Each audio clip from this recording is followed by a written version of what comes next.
যেটা রিজভী আহমেদ বলেছেন যে এটা তো জনগণ ডিসিশন নিবে, অফকোর্স জনগণ ডিসিশন নিবে, কিন্তু জনগণের সেই সাম্য, মানবিক মর্যাদা, ন্যায় বিচার, আজকে ডেমোক্রেসি, হিউম্যান রাইটস, আজকে বাংলাদেশে আইনের সুশাসন কোনো কিছুই নাই।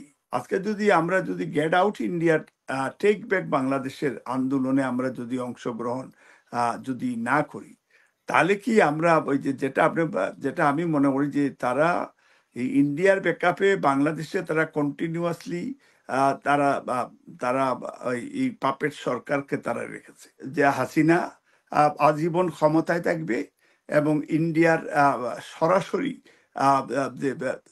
ইন্ডিয়ার সাথে তারা মার্চ করবে, এবং যেভাবে আজকে সেনাবাহিনীকে ইন্ডিয়াতে প্রশিক্ষণ দেওয়া হচ্ছে, এনিমি তো আমাদের ইন্ডিয়া। আমি প্রথমে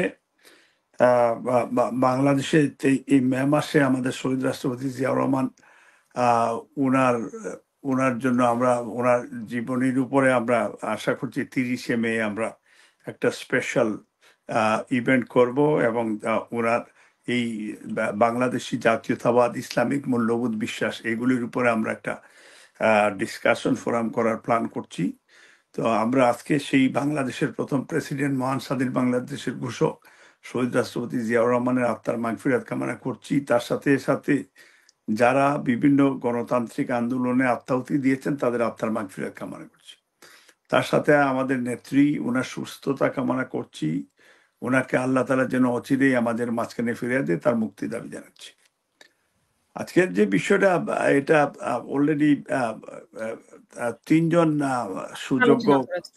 আলোচক বৃদ্ধ ওনারা আলোচনা করেছেন, এবং আমি মনে করি যে তিনটাই মানুষের কাছে আশা করি যে মানুষের অনেকটা মেসেজটা পেয়েছে। তো আমি যে জিনিসটা বলতে চাই যে যে এই যে স্পেশালি মাফিয়া সরকারের দুইটা অ্যাডভাইজার হিসাবে আমি কনসার্নড।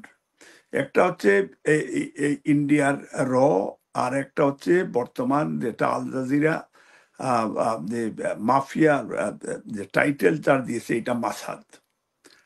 আজকে আজকে বাংলাদেশের যতটা হাসিনা যতটা আবুল তাবুল কথা বলে, এটা কিন্তু র এবং মাসাদের বক্তব্য দিয়ে দেয়, এবং এটাই উনি পাগল সেজে কিন্তু এই কথাটা উলট পালট বলে দেয়, যাতে এটা আলোচনায় আসে, আর অন্যান্য বিষয়গুলি যাতে আজকে যে বাংলাদেশের যে উনি ক্ষমতায় না থাকলে কে আসবে, এটা এটা আওয়ামী লীগকে এটা শুধু পীড়া দিচ্ছে না, এটা বিষয়টা হচ্ছে যে উনি মনে করে যে উনি যেভাবে অবৈধভাবে ক্ষমতায় আসছে, এবং উনাকে এই যে দুইটা র এবং মাসাদ, তার পক্ষে বাংলাদেশের কিছু সংখ্যক উচ্চ বিলাসী সেনা কর্মকর্তা এবং কিছু সংখ্যক উচ্চবিলাসী পুলিশ এবং র্যাব কর্মকর্তা, এবং আপনার আপনার সচিবালয়ের কিছু ঊর্ধ্বতম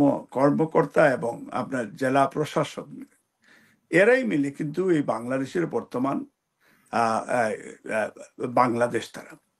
এরা জনগণের কোনো যেটা রিজভী আহমেদ বলেছেন যে এটা তো জনগণ ডিসিশন নিবে, অফকোর্স জনগণ ডিসিশন নিবে, কিন্তু জনগণের সেই সাম্য, মানবিক মর্যাদা, ন্যায় বিচার, আজকে ডেমোক্রেসি, হিউম্যান রাইটস, আজকে বাংলাদেশে আইনের সুশাসন কোনো কিছুই নাই। এবং যেটা কলিমুল্লাহ ভাই বলেছেন, যেমন আপনারা বলতেছেন গেট আউট ইন্ডিয়া, এবং এখানে চায়নার ইয়ের বিষয়টা, তো এখন আপনারা যদি হাসিনাকে সরান, তাহলে তো যে বিষয়টা হচ্ছে যে আজকে ওই যে ইন্ডিয়া তাইলে ইন্ডিয়ান টেরিটরির দিকে বাংলাদেশ যাবে। তা আমি যেটা মনে করি যে অলরেডি আমরা আমরা এটা অলিখিত সিকিম, যেটা দেশনেত্রী বেগম খালেদা জিয়া বলেছিলেন যে আওয়ামী লীগ যদি পাওয়ারে আসে, বাংলাদেশে লেন্দুকদর্জির বাংলাদেশ হবে, উলুধ্বনি হবে, এবং এবং বাংলাদেশটা আমরা আমাদের আজকে সত্যিকার অর্থে এই দেশ আমাদের আউট অফ কন্ট্রোল হয়ে যাবে। আজকে তাই অক্ষর করে পালিত হচ্ছে। আজকে বাংলাদেশে সিরিয়াসলি হিন্দুত্ববাদের উত্থান। আজকে ইন্ডিয়ার মুসলমান জিম্মি, বাংলাদেশের মুসলমান জিম্মি। আজকে বাংলাদেশে যে আপনার আপনার হেফাজতে ইসলামের কিভাবে কচু কাটা দিয়েছে, মুসলমানের বিরুদ্ধে টোটালি একটা কনস্পিরেসি এই সরকার।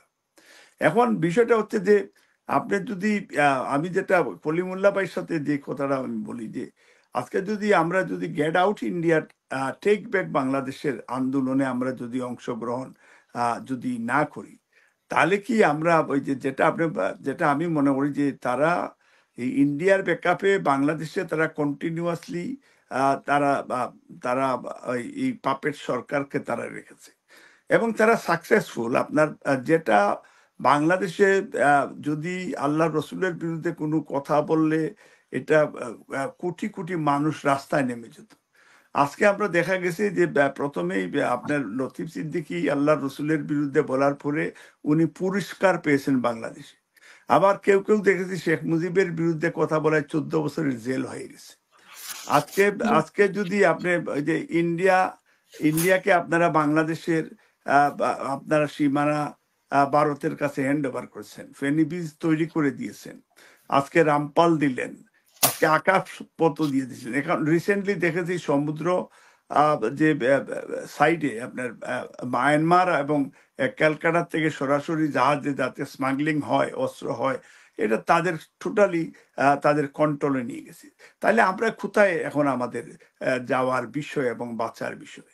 এখন আমরা মনে করি যে আজকে আমাদের বাংলাদেশের জনগণ, এটা প্রত্যেকটা মানুষ তারা আজকে খুবই সচেতন এবং সবাই জানতেছে আজকে বাংলাদেশে আজকে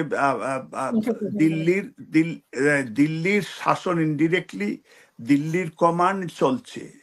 আজকে দিল্লির যে আপনার পক্ষ থেকে যা যা বলা হচ্ছে তাই কিন্তু শেখ হাসিনা উনি প্রত্যেকটা বিষয় উনি মেনে নিচ্ছেন।